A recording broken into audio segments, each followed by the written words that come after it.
Plágio, infrações éticas e punições. Nós estamos discutindo, então, a respeito do direito autoral. Então, a lei que protege o direito autoral é a Lei 9.610 de 98, e dentro disso nós vamos ter que ali não há nenhuma definição específica do que é o plágio. Nós vamos ter que buscar essa definição em doutrinas e materiais teóricos, e esses autores vão nos trazer uma definição que a gente poderia trabalhar com a seguinte ideia. O plágio é a cópia indevida e não autorizada de uma criação intelectual. Então, a lei garante esse direito autoral, nós temos a possibilidade de utilizar essas obras, estudos, em nossos estudos, nas nossas publicações, desde que a gente faça a devida citação. Então, para discutir um pouquinho sobre isso, para a gente conhecer um pouquinho a opinião de outras pessoas, vamos assistir esse vídeo do Jornal da Justiça para discutir um pouquinho a questão do plágio acadêmico. Vamos lá. O Brasil é um berço de artistas. O dom musical do brasileiro é notado e respeitado mundo afora. Entre os compositores mais reconhecidos estão Vinícius de Moraes, João Gilberto e Roberto Carlos. Os três já tiveram problemas associados ao direito autoral. No Código Penal brasileiro, o artigo 184 diz que é crime violar direitos de autor em reprodução total ou parcial com intuito de lucro direto ou indireto, de obra intelectual, interpretação, execução ou fonograma, sem autorização expressa do autor, do artista intérprete ou do produtor. Ou seja, se uma obra é copiada na íntegra ou modificada sutilmente, ela é considerada plágio, passível de punição. Existe uma punição de 3 meses a 1 ano de detenção, segundo o artigo 184 do Código Penal, para aquele que viola direito autoral sem intenção de lucro. Né? Quando vem a intenção de lucro, e aí sem estipulação de o tamanho de lucro que é, a pena vai ser de reclusão de 1 a 4 anos. Agora o plágio chegou também às universidades, e não como tema de aula, mas sim como prática. É comum se deparar com anúncios que oferecem serviços de revisão de monografia ou o trabalho completo. Basta pagar. Para esta especialista em bioética, é necessário saber o motivo que levou o estudante a cometer o plágio antes de enquadrar o infrator como criminoso. Quando estamos falando de estudantes que plagiam, ou seja, que copiam algo de outra pessoa, a primeira pergunta é tentar saber por quê. Veja, ele pode estar plagiando porque a disciplina não oferece nenhuma motivação, ele pode estar plagiando porque ele tem dificuldade de aprendizado, ou por preguiça intelectual.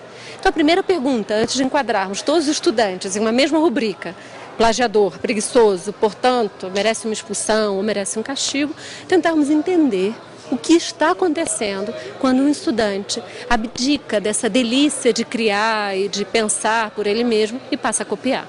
Entre os estudantes, a prática de se apropriar de uma obra da qual não se é dono prejudica todo o sistema acadêmico. O pessoal acaba se formando um profissional ruim, vai trabalhar em áreas de benefício para todo mundo e não capacitados para fazer o serviço deles. Você está reproduzindo, né, algo que é de outra fonte, você não dá os créditos para essa fonte e você tem um título, né, que você consegue de uma forma não merecida. Então eu acho que é algo que tem que ser afastado do ambiente acadêmico. Você perde conhecimento com essa atitude e prejudica pessoas que tiveram trabalho para fazer também. Vocês observaram então aí no vídeo que tinham até alunos comentando em relação à não aceitação desse plágio acadêmico. Apesar de ter essa opinião, o meio universitário não concordar com essa atitude, nós percebemos que ele está cada vez mais frequente nos trabalhos que nos são entregues. Então, o que a gente percebe? A tecnologia facilitou. Ela facilita tanto o acesso ao material, a publicações atuais, como facilita inclusive a cópia. Então, o tal do Ctrl+C e Ctrl+V facilitou, quer dizer, o aluno não precisa nem reescrever aquele material, ele copia e transporta essa informação para o trabalho dele.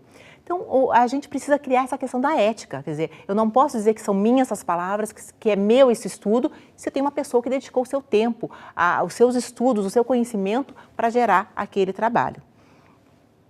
Em relação ainda ao plágio acadêmico, a gente precisa entender que temos punições. A própria Lei 9.610 traz como danos morais o indivíduo que utiliza como seu um material que não é de sua autoria, e nós temos previsto também no Código Penal. Nós temos então como punição a retenção de 3 meses a 1 ano ou o pagamento de uma multa. Não vamos entrar em detalhes aqui, porque não é esse o nosso objetivo. Nosso interesse aqui é a gente descobrir como então utilizar esse material sem cair no plágio. Quem que pode nos ajudar? A própria ABNT. Associação Brasileira de Normas Técnicas.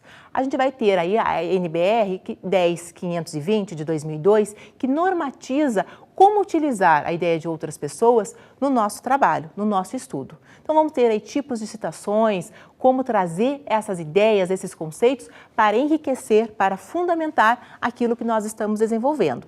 Se houver o devido crédito, quer dizer, se não, naquele momento eu disser essas palavras não são minhas, mas de uma outra pessoa que estudou esse assunto e aqui está a obra dela, a contribuição dela, não estamos aí cometendo nenhum plágio, nenhum crime, nenhuma falha ética. Então, desde que a gente utilize as citações de uma forma correta, seguindo as normas técnicas, não há problema nenhum em utilizarmos a ideia de outras pessoas para enriquecer, para aprimorar, para melhorar o nosso trabalho, o nosso estudo.